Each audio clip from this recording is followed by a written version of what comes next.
Specification po siya. May 5 micron, 20, 10, 5, 1. Sa bago po natin may kita. 5, 20. Yung iba pa dito. 10,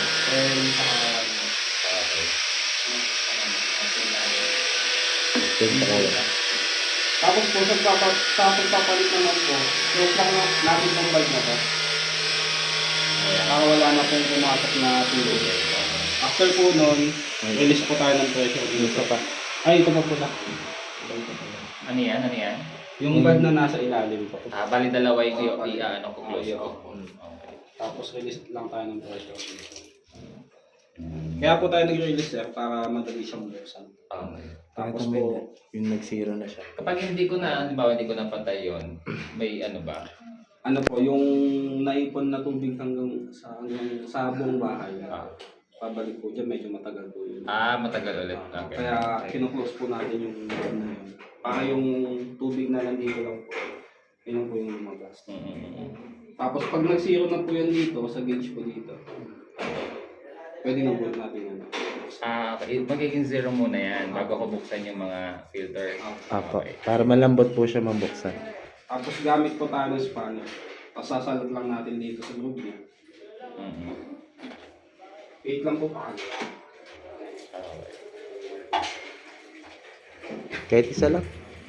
Ay, may filter. May filter na yun. Nalagyan na natin.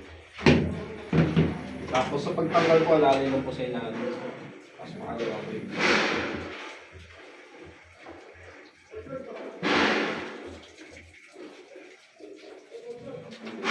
Madumi tubig dito, no? Marabo na nga agad. Tapos po sa pagtanggal po, ganyan lang po. Diba? Ang dumi na daw. Tapos natapon nyo naman. Tapon mo nga po.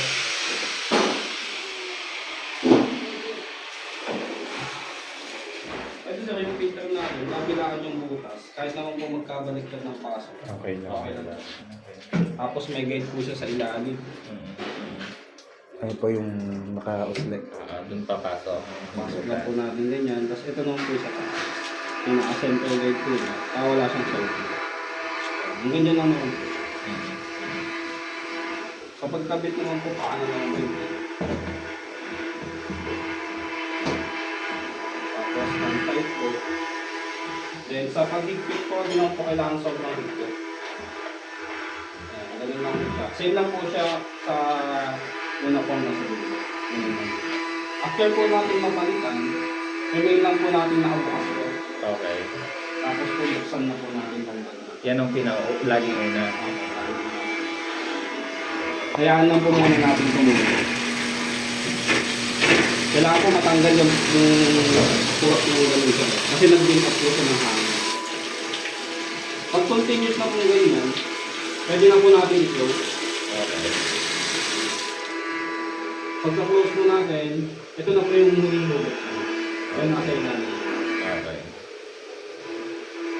Tapos okay na po. Ganun lang. Every 6 months lang naman, no? Opo. Tapos ito po ang sasabihin niyo sa ano, pag sa weekly.